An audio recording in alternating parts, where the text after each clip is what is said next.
भाई जो गुरु बचन पे डट गए, कट गए फंद चुरा।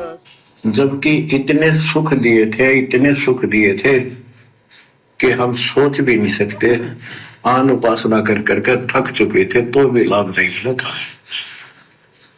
हमने फिर भी एहसास हुआ कि सच्चे सचमुच भगवान होगा।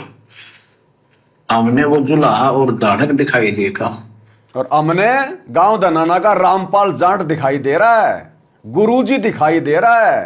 परमात्मा नहीं दिखने देता काल। सचमुच भगवान होगा। हमने वो जुलाहा और दानक दिखाई दिया था, शूद्र जाति अनपढ़, बस इतना मान लिया कि इसमें कोई शक्ति है थोड़ी बहुत जिससे हमें राहत मिल रही। मुर्दे तक जिंदा किया, गंगा के अंदर डाले, डूबे नहीं।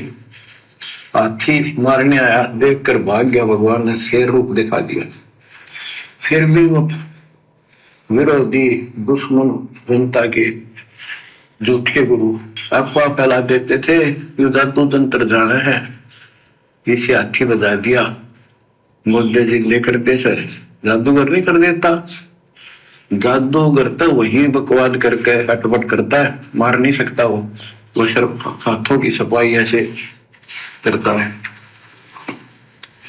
और परमात्मा को तो दूसरे के मारे हुए को जिंदा किया उसने। लेकिन हमें शिक्षा नहीं थी, सदग्रंथों से हम परिचित नहीं थे, जिस कारण से यह बात अभी तक हो जी रही। एक समय रामानंद जी का बोलबाला बहुत हो गया था, क्योंकि वो वैष्णव परंपरा के मार्गदर्शक उपदेशित यानी गुरु थे, प्रचारक थे। और ये वैष्णव नाथ गिरिपुरी, वैष्णव विष्णु जी के उपासक हैं, गिरिपुरी नाथ है, ये शिव जी के उपासक हैं। ये भी अपनी अपनी क्रिया को उत्तम मानते हैं, दूसरों को ठीक नहीं मानते। गोरखनाथ अपने कहते, गोरखनाथ तो बहुत पहले पैदा हुआ था, बिल्कुल, लेकिन ये सूक्ष्म रूप में कभी भी शरीर धारण करके कहीं आकर खड़े हो जाते हैं। क्या कह रहे हैं परमात्मा कि गोरखनाथ जैसे सिद्ध भी शरीर छोड़ने के बाद भी सूक्ष्म शरीर धारण करके कहीं भी प्रकट हो जाते हैं। उनको दोबारा से मां के गर्भ से जन्म लेके आने की जरूरत नहीं पड़ती, गोरखनाथ जैसों को भी। और ये गोरखनाथ का बाप सतगुरु रामपाल जी भगवान, क्या ये गोरखनाथ से भी कम सिद्धि युक्त है क्या? अरे 24 सिद्धियां तो सतगुरु के भक्तों के पास हैं, तो ये तो सिद्धियों का भंडार है। गरीब सब पदवी के मूल है, सकल सिद्धि है तीर, और दास गरीब सत्य पुरुष बजो, अविगत कला कबीर। ये तो अनंत कोटि सिद्धियों का स्वामी है। जब गोरखनाथ जैसे जब चाहे ऊपर के लोगों से सूक्ष्म शरीर धारण करके प्रकट हो जाते हैं और कुछ दिन अपनी लीला करके अपना काम करके फिर निकल जाते हैं, तो ये सतगुरु कबीर भगवान क्या सतलोक से धरती पर आने के लिए, लीला करने के लिए मां के गर्भ में आने की जरूरत है क्या? तो आप सतलोक आश्रम वाले भाई बहनों ने तो अपने गुरु जी को गोरखनाथ से भी नीचा मान रखा है, गोरखनाथ से भी नीचा। क्या बनेगी तुम्हारे साथ में? क्या कह रहे गोरखनाथ के बारे में? गोरखनाथ अपने कहते, गोरखनाथ तो बहुत पहले पैदा हुआ था, बिल्कुल, लेकिन ये सूक्ष्म रूप में कभी भी शरीर धारण करके कहीं आकर खड़े हो जाते हैं। लेकिन वो ज्यादा वहां रह नहीं सकते, अस्थायी होते हैं। तो गोरखनाथ जी आए, उनको बताया वहां के नाथ पंथियों ने कि वैष्णव धर्म फैलता जा रहा है, हमारे नाथ धर्म सिकुड़ता जा रहा है। तो गोरखनाथ ने कहा कि बोल दो उस रामानंद को, उस दिन गोष्ठी करेंगे, जो हार जाएगा वो जीतने वाले का शिष्य बनेगा और सारे शिष्यों को भी साथ उससे दीक्षा दिलाएगा।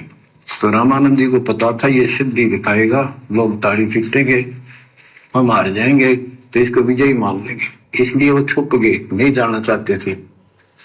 तब कबीर साहब बोले, गुरुदेव हार जीत तो वह करे, दो पहलवान कुश्ती लड़ेंगे, चलो देखते हैं जो होगा देखी जाएगी। रामानंद जी मान गए कि ये तैयार हो लिया तो कोई दिक्कत आने की नहीं।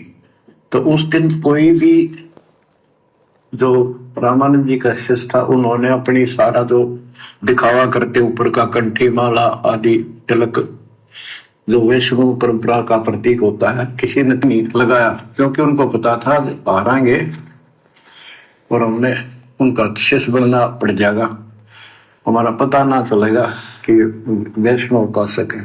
कबीर साहब बोले तैयार हो। कबीर साहब को पता था श्रृंगार करे रहेंगे, इससे कोई फर्क नहीं पड़ने का, हिम्मत ना हारो, चलो। पहुंच गए। रामानंद जी ऊपर पैड़ी पे स्टेज बना रखी, कबीर साहब अपने गुरु जी के चरणों में नीचे बैठ गए। रामानंद जी और गोरखनाथ जी का अलग से आसन लगा रखा सामने, गोष्ठी उन दो होनी थी, और साथ में उसने त्रिशूल रखते थे, 6-7 फुट का त्रिशूल गाड़ रखा गोरखनाथ ने। जब ज्ञान की चर्चा हुई, कबीर साहब बोले कि गोरखनाथ जी पहले मेरे से बात करो, मुझे हरा दो, फिर मेरे गुरु तक जाना, पहले चेलों से लड़ो। बात की थी। परमात्मा बोले कौन ब्रह्मा का पिता है, कौन विष्णु की मां, शंकर का दादा कौन है, हमको दे बता। नाथ जी लग गया, वो अटपट कर गई। उसने सोचा कि ऐसे नहीं मानेगा, कह दे त्रिशूल के ऊपर अच्छे उड़ के ऐसे आसन पद्म लगाए और त्रिशूल के ऊपर बैठ गया गोरखनाथ सिद्धि से, और कहने लगा मेरे साथ गोष्ठी करनी है तो इसके मेरे बराबर आकर बैठो। कबीर साहब बोले गोष्ठी का अर्थ होता डिबेट, ज्ञान चर्चा, ये ड्रामेबाजी नहीं। नाथ जी बोले कि जब तुम्हारे में कुछ हो तो करो, नहीं तो हार मान लो, दुनिया को मूर्ख बनाते हो। कबीर साहब जेब में डाल के ले गए थे, जैसे हाथ चरखे पकाता करते सूत, वह कम से कम 150 फुट लंबा धागा होता था, उसमें उसको कुकड़ी बोला करते हैं हरियाणा में, अंग्रेजी में रील बोलना है।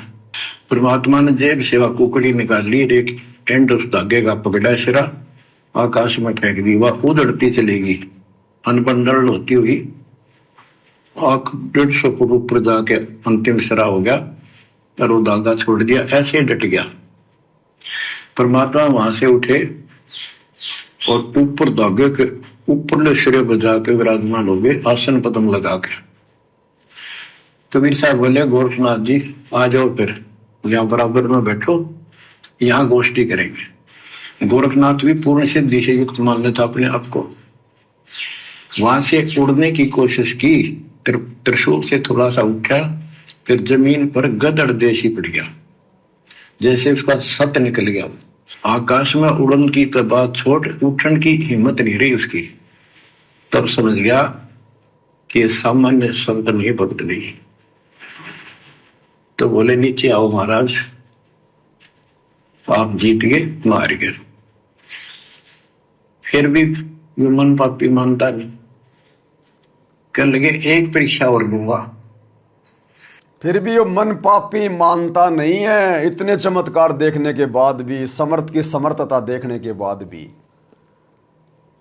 तो गोरखनाथ क्यों आया था? क्योंकि वैष्णव धर्म का प्रचार प्रसार बहुत तेज हो रहा था, और जो नाथ थे उनको चिंता होगी कि हमारा तो पाटिया साफ होगा। तो गोरखनाथ को याद किया उन्होंने, तो गोरखनाथ ऊपर से आया सूक्ष्म रूप बना के, मतलब सूक्ष्म रूप में धरती पे, फिर वो अपने मतलब कि जो है मानव शरीर में आ गया, और वैष्णव धर्म को समाप्त करने के लिए कि भाई वैष्णव धर्म बहुत बढ़ गया, बहुत बढ़ गया। तो आज ये कबीर भगवान सतगुरु रामपाल जी क्यों आए धरती पर? क्योंकि इस धरती पर काल का अधर्म बहुत ज्यादा बढ़ गया, इस काल का जुल्म बहुत ज्यादा बढ़ गया, और कहीं परमेश्वर ने सोचा कहीं मेरी आत्माएं भक्ति से बिल्कुल ही दूर ना हो जाएं, भगवान से बिल्कुल ही अविश्वास ना हो जाएं, बिल्कुल नास्तिक ना हो जाएं। इसलिए परमात्मा आए 8 सितंबर 1951 को, क्योंकि काल का अधर्म बढ़ गया। काशी में वैष्णव धर्म बढ़ रहा था, इधर काल का अधर्म बढ़ गया। उधर कौन आया? वही कबीर भगवान। गोरखनाथ के साथ गोष्ठी के लिए। आज कौन आया धरती पे दिल्ली मंडल में, सतगुरु दिल्ली मंडल आई सी, सूती धरनी सोम जगाई सी। क्योंकि काल का अधर्म बढ़ गया, और जब इस पृथ्वी पर यह काल इस प्रकार से जुल्म करता है, हद से ज्यादा जीवों को तंग करता है, जीव आत्माएं आत्मा से पुकार करती हैं, तब ये परमात्मा आते हैं। एक छोटा सा शब्द, जब बढ़े काल जुल्माना तब आवे हैं गुरु जी धनाना। जब बढ़े काल जुल्माना तब आवे हैं गुरु जी धनाना। हर कलयुग की बिचली पीढ़ी में परमात्मा इसी प्रकार से लीला करते हैं दिल्ली मंडल में आने की, जब काल का जुल्म हद से ज्यादा बढ़ जाता है। और क्या क्या पाखंड शुरू हो जाता है। चार वेद पंडित जी भूले, चार वेद पंडित जी भूले, और कथे ज्ञान मन माना तब आवे हैं गुरु जी धनाना। और कथे ज्ञान मन माना तब आवे हैं गुरु जी धनाना। आज ये सारे आचार्य शंकराचार्य, अपने आप को वेदों का प्रखंड ज्ञाता कहने वाले शंकराचार्य, ये मन माना आचरण थोप रहे और नाम लेते हैं वेदों का।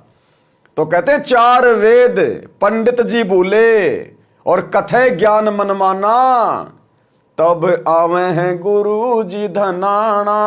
उन वेदों का शत ज्ञान देने के लिए, वेदों से भी ऊपर का सूक्ष्म ज्ञान देने के लिए। फिर क्या होता है, मुसलमान अल्लाह को भूले, मुसलमान अल्लाह को भूले, हिंदू भूले भगवाना जब आवे हैं गुरु जी धनाना।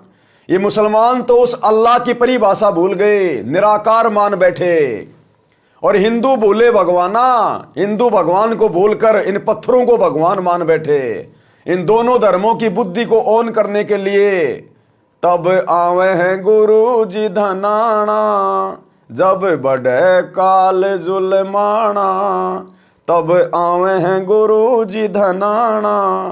फिर क्या होता है यहां पर, धर्म की हानि सब मन मानी, धर्म की हानि सब मन मानी, चले काल फुरमाना तब आवे हैं गुरु जी धनाना। या हर प्रकार से धर्म की हानि शुरू हो जाती है। हर प्रकार से देवी देवताओं को खुश करने के लिए बकरे चढ़ाए जाते हैं, धर्म की हानि होने लग जाती है, काल का फुरमान चलता है, मनमानियां चलती है वेद शास्त्रों के नाम पे। तब आवे हैं गुरु जी धनाना। फिर कर्म कांड और करते पाखंड, कर्म कांड और करते पाखंड, ये पहर के भगवा बाणा तब आवे हैं गुरु जी धनाना। ये सभी धर्मों के सारे साधु संत महात्मा पहन के भगवा वस्त्र, 300 रुपए के लाल पीले कपड़े, और अपने आप को जनता की नजरों में टोप मोश साधु संत महात्मा साबित करके, और सारे वेद विरुद्ध कर्म, भक्ति विरुद्ध कर्म, तब वो परमात्मा धनाना में प्रकट होता है सच्चा ज्ञान देने के लिए, इस पाखंड को मिटाने के लिए। तपत शिला पर तड़प तड़प के, तपत शिला पर तड़प तड़प के, सुन के शोर मचाना तब आवे हैं गुरु जी धनाना। जब ये आत्मा तपतशिला पर भूनी जाती है, तड़पती है, चटकती है, तब ये परमात्मा इनकी आवाज सुन के और इनके दर्द में दुखी होके ये मालिक आता है। अब वो तपतशिला से नहीं छुड़वा सकता, फिर परमात्मा को धरती पे आना पड़ता है उन आत्माओं को फिर से ज्ञान देने के लिए, ताकि मेरा ज्ञान समझ लेगी, भक्ति कर लेगी, तो फिर ये तपतशिला का कष्ट नहीं भोगेगी। जुल्म काल का देख गुरु जी, जुल्म काल का देख गुरु जी, हंसों को काग बनाना तब आवे हैं गुरु जी धनाना। वो परमात्मा कबीर जी देख लेता है कि इस काल ने मेरे हंसों को काग बना दिया। सतलोक में ये हंस थे, निर्विकार थे, मन में कोई दोष नहीं था, कोई पाप नहीं था, अब ये काग बन गए, काग। ये टट्टी खा रहे नीचे विषय विकारों में पड़कर, सारी सारी की सारी जो बुराइयां हैं वो कर रहे हैं। दारू, मांस, मीट, अंडा, चोरी, जारी, व्यभिचार, नशाखोरी, मेरे हंसों को काग बना दिया। तो वापस हंस बनाने के लिए सतलोक से तब आवे हैं गुरु जी धनाना। फिर क्या बताया मालिक ने, गद्दा सुअर बैल बनावे, गद्दा सुअर बैल बनावे, जीवों को इतना सताना, तब आवे हैं गुरु जी धनाना।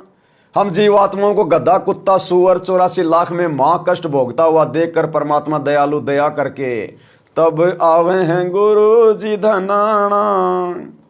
काल कसाई तक तक मारे, काल कसाई तक तक मारे, पग पग पे यो बाणा, तब आवे हैं गुरु जी धनाना। यानी हर प्रकार से जीवात्माओं को ये दुखी करने का प्रयास करता है, और जीवों की आत्मिक पुकार सुनकर ये परमात्मा फिर धनाना में प्रकट होते हैं। पंथ बारवा गरीब दास का, पंथ बारवा गरीब दास का, सतगुरु का वचन निभाना, तब आवे हैं गुरु जी धनाना। अब ये शब्द दास से परमात्मा ने 2022 में हिसार जेल में लिखवाया था, और ये हिसार जेल वाली ऑडियो ये तो अभी पिछले सप्ताह ही है। और दास से परमात्मा ने पहले बुलवा दिया कि पंथ बारवा गरीब दास का, सतगुरु का वचन निभाना। कि गरीबदास जी ने 12वें पंथ में कह दिया था, यानी कबीर भगवान ने कह दिया था गरीबदास जी को कि मैं ऐसे ऐसे दिल्ली मंडल में जाऊंगा पिछली पीढ़ी में। तो गरीबदास जी ने अपने गुरु की वाणी को लिख दिया असुर निकंदन रमैनी में कि सतगुरु दिल्ली मंडल आईसी और सूती धरनी सोम जगाईसी, कि भाई मेरा सतगुरु, मुझ गरीबदास का सतगुरु वो जिंदा बाबा पिछली पीढ़ी में आएगा, दिल्ली मंडल में अपना वचन निभाएगा जो उन्होंने मेरे से वादा किया था। तो गरीबदास जी कह रहे सतगुरु दिल्ली मंडल आईसी और सूती धरनी सोम जगाईसी। और यही बात गुरुजी ने अभी आपको जो ऑडियो सुनाई है एक बार फिर से सुन लो कि सतगुरु रामपाल जी कौन है वर्तमान में, गरीबदास जी के ही गुरु हैं। तो क्या बताते हैं, उत्तर दक्षिण पूर्व पश्चिम फिरता दाने दाने लो, और सर्व कला सतगुरु साहिब की, हरि आए हरियाणे। गरीबदास जी के समय आए तेरी बारे भाई प्रगट सामने थारे, पहचाने जात पहचान लियो। गरीबदास जी के समय आए तेरी बारे भाई प्रगट सामने थारे, पहचाने जात पहचान लियो। गरीबदास जी के समय आए तेरी बारे भाई प्रगट सामने थारे, पहचाने जात पहचान लियो। तो बताओ भाई बहनों, सात संगतियों में क्या गलत बताया जा रहा है? अरे गुरुजी ने तो अभी ऑडियो भेजी है आप लोगों के लिए, आप और हम के लिए। और दास ने 2012 में हिसार जेल में बैठ के ये शब्द लिख दिया था। तो बताओ दास क्या झूठ बोल रहा है? गुरुजी हर बात का समर्थन कर रहे हैं सात संगति का, फिर भी आके नहीं खुलती तो नहीं खुलती। पंथ बारवा गरीब दास का, पंथ बारवा गरीब दास का, सतगुरु का वचन निभाना, तब आवे हैं गुरु जी धनाना। सतगुरु दिल्ली मंडल आके, सतगुरु दिल्ली मंडल आके, मेटे जम का तलबाना। यानी इस काल के तलबाने को मेट देगा कि अब मैं धरती पे प्रकट हो गया, अब मेरी आत्माओं को दुखी मत करना जो मेरी शरण में आ जाएंगी। परम दयालु दया के सागर, परम दयालु दया के सागर, डाल डेरा हरियाणा, तब आवे हैं गुरु जी धनाना। हर कलयुग की पिछली पीढ़ी में ये परमात्मा सतलोक से आकर हरियाणा में डेरा डालता है, प्रकट होता है, क्योंकि परम दयालु दया के सागर और डाल डेरा हरियाणा, यानी अपनी जगह भक्ति को शुरू करने के लिए हरियाणा में डेरा डालता है। कि उत्तर दक्षिण पूर्व पश्चिम क्यों फिरदा दाने दाने नो, और सर्व कला सतगुरु साहिब की हरि आए हरियाणे नो। साध संगत थन भोग लगावे, साध संगत थन भोग लगावे, क्योंकि भोग किसको लगाया जाता है? गीता अध्याय 3 श्लोक 13। ये गीता वेदों का निष्कर्ष है, वेदों का ज्ञान परमात्मा ने दिया, तो ये परमात्मा का खुद का विधान है। गीता अध्याय 3 श्लोक 13। पूर्ण परमात्मा को भोग लगाए बिना जो अन्न खाते हैं वो तो पाप खा रहे हैं, पाप। आज इस धरती पर सत्सेवकों के अलावा सब लोग पाप खा रहे हैं, पाप। सतलोक आश्रमों से जुड़े भाई बहन पाप खा रहे हैं। इन आश्रमों में अपने सतगुरु को भोग नहीं लगाया जाता है, भोग सतगुरु को इष्ट मान के लगाना पड़ता है। सतगुरु के साथ में दूसरी फोटो रख के भोग नहीं लगाया जाता, जैसे कि दाढ़ी मूछ वाले कबीर जी की फोटो को रख के और अपने गुरु जी को और उस कबीर को भोग लगाया जा रहा है। नहीं, ये तो दोगला आचरण है, वैश्या भक्ति है, व्यभिचारणी भक्ति है। तो ये प्रक्रिया परमात्मा ने साध संगतियों में शुरू करवाई, पूर्ण परमात्मा को भोग लगाकर अन्न प्रसाद ग्रहण करने की। ऐसे पाप कटते हैं, आत्मा निर्मल होती है।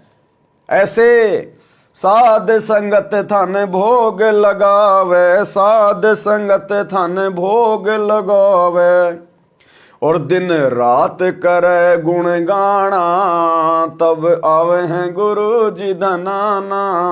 दिन रात करे गुण गाना, तब आवे हैं गुरु जी धनाना। और ऐसे समर्थ परमात्मा की महिमा में ये आश्रम वाले, ये कोऑर्डिनेटर, गुरु जी का परिवार झगड़ा करते हैं, मार पिटाई करते हैं, पुलिस वालों को भेजते हैं शराब पिला के। दिल्ली की साध संगति में मैनेजमेंट वाले पुलिस वालों को शराब पिला के भाई बहनों की पिटाई करवा रहे हैं बहुत बुरी तरह से। भाई और बहनों, दुर्वासा ऋषि की कथा याद है ना, उल्टा चक्कर उसी के ऊपर चला था। रुक जाओ, समय नजदीक है। भाई जो गुरु बचन पे डट गे, कट गे फंद 84 के।